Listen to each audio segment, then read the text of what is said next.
धाराएँ 32 है, भाग 5 है, एक अनुसूची है इसमें, और राष्ट्रपति की सहमति 5 अक्टूबर 1963 को सहमति हुई थी और लागू हुआ था 1 जनवरी 1964 पहले साल में।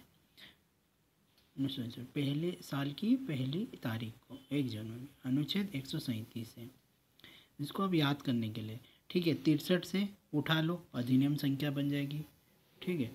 63 से उठा लो, क्या बन जाएगा, अधिनियम संख्या बन जाएगी, अधिनियम संख्या 36, ठीक। धारा याद कर लो कि लिमिटेशन एक्ट में धारा कितनी है, तो 32 धाराएँ हैं, ठीक है। अब भाग कितने हैं, तो 5 हैं। ये कैसे याद कर लो, धारा 32 है तो 2 जोड़ दिए, 3 और 2 जोड़े तो क्या हो गया, 5 हो गया, ठीक है। वैसे ही राष्ट्रपति की सहमति भी 5 में इंक्लूड करके 5 अक्टूबर 1963 कर लो, ठीक। एक अनुसूची है, ठीक। एक से ही 1 जनवरी 1964 लागू याद कर लो। अनुच्छेद 137, एक अनुसूची 63 में 3 आ रहा है और 2 और 5 जोड़ के 7, 137 ऐसे करके अनुच्छेद याद करोगे, ठीक है।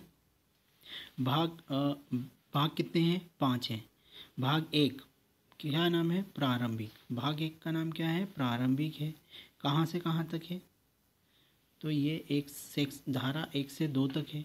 भाग 2 ये कहाँ कहाँ से कहाँ तक है, तो 3 से 11 तक है। नाम है अपील और आवेदनों की परिसीमा। अपील और आवेदनों की परिसीमा 3 से 11 तक है। भाग 3 परिसीमा काल की संगणना 12 से 24 तक है। भाग 4 कब्जे द्वारा स्वामित्व का अर्जन, धारा 25 से 27 तक है। और भाग 5 जो प्रकीर्णन है, ठीक है, 28 से 32 तक है, ठीक। यहाँ तक हो गया, याद हो गया।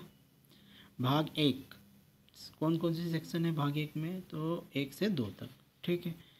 1 में क्या बता रखा है, धारा 1 में क्या बता रखा है, तो संक्षिप्त नाम विस्तार लागू ये सब बता रखा है। कब लागू हुआ, तो 1 जनवरी 1964 को लागू हुआ। राष्ट्रपति की साइन कब हुई, तो 5 अक्टूबर 1963 को हुई, ठीक है। धारा 2 क्या बता रखी, परिभाषा बता रखी। सबसे पहले क्या आएगा, तो आवेदन आया, ठीक है। आवेदन आया तो ए में आ गया, फिर वो क्या करेगा, आवेदन देगा, तो बी में आवेदन हो गया, ठीक है। फिर विनियम पत्र सी में हो गया, ठीक। के में क्या बन गया, वचन पत्र बन गया। अब कौन कौन रहेंगे, वादी और प्रतिवादी। तो प्रतिवादी डिफेंडेंट का ई ले लिया तो प्रतिवादी हो गया, ठीक है।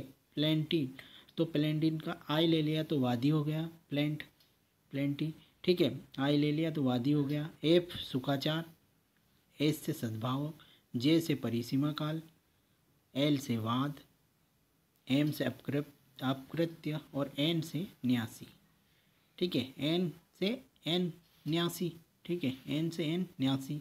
प्रतिवादी का याद कर लो, हो जाएगा ना, ठीक है। डिपेंडेंट में ई आ जाएगा, आई में वादी में प्लेंटी आई आ जाएगा, ठीक है। एफ सुखाचार, एच सद्भाव, जे परिसीमा, एल वाद, के वचन पत्र, हो गया। भाग दो क्या है, वादों अपीलों और आदेशों की परिसीमा। वादों अपीलों और आदेशों की परिसीमा है भाग 2 में।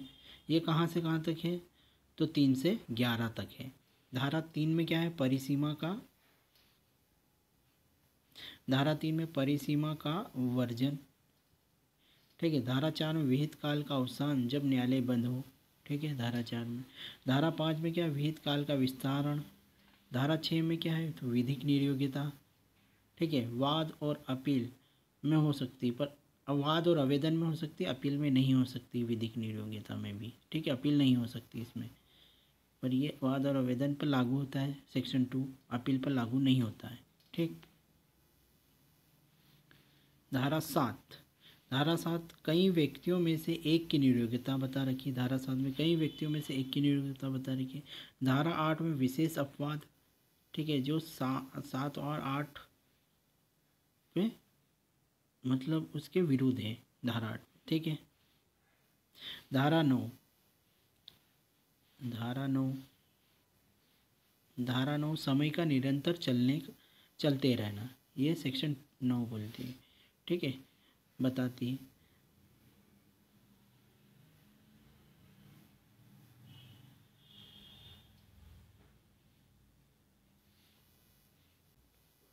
ठीक, कहाँ तक थे अपन? धारा 9 समय का निरंतर चलते रहना है। ठीक है। धारा 10 में न्यासी तथा उनके प्रतिनिधियों के विरुद्धवाद, न्यासी तथा उनके प्रतिनिधियों के विरुद्धवाद है। धारा 9 में न्यासी तथा उनके प्रतिनिधियों के विरुद्धवाद है। भाग तीन परिसीमा काल की संगणना। धारा 12 विधिक कार्यों में समय का अपवर्जन, विधिक कार्यों में समय का अपवर्जन। धारा 13 अंकिंचन के रूप में वाद आवेदन के लगे समय का अपवर्जन। ठीक है, वाद आवेदन समय का अपवर्जन। ठीक है। धारा 14 बिना अधिकारिता न्यायालय द्वारा सद्भावपूर्वक कार्यवाही में लगा समय का अपवर्जन। ठीक है, धारा 14 में बोला। धारा 15 में कुछ अन्य मामलों में समय का अपवर्जन। धारा 15 क्या कहती है? कुछ अन्य मामलों में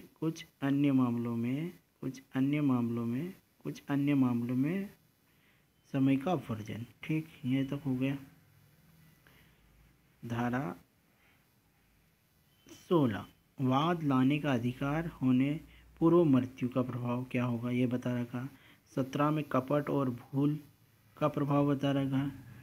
धारा 18 में लिखित अभिस्वीकृति का प्रभाव बता रखा है। धारा 18 में लिखित अभिस्वीकृति। धारा 19 में ऋण लेखे ब्याज लेखे संदाय का प्रभाव क्या होगा। धारा 20 में किसी अन्य द्वारा अभिस्वीकृति का प्रभाव बता रखा है। ठीक है।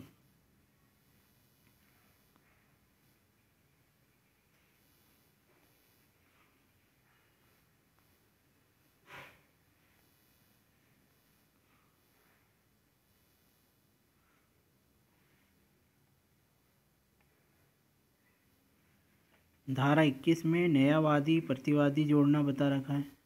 ठीक है, न्यायवादी प्रतिवादी जोड़ना बता रखा है। धारा 22 में चालू रहने वाली संविदा भंग का अप्रत्य बता रखा है। धारा 23 में विशेष नुकसान बिना के लिए प्रतिकर का अनुयोज्य ना होना। और धारा 24 में लिखतों से वर्णित समय का गणना। 23 में विशेष नुकसान बिना के लिए प्रतिकर नहीं दिया जाएगा, अनुयोज्य ना होगा, विशेष नुकसान होगा तभी प्रतिकर दिया जाएगा। ठीक है, ये बता रखा है। भाग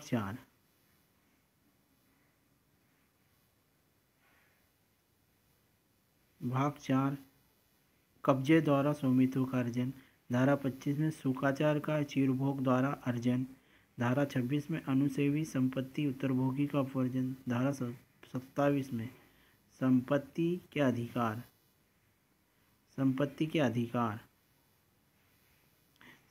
अधिकार का निर्वापित होना। ठीक है, 27 में क्या बता रखा है? संपत्ति के अधिकार का निर्वापित होना। ठीक। भाग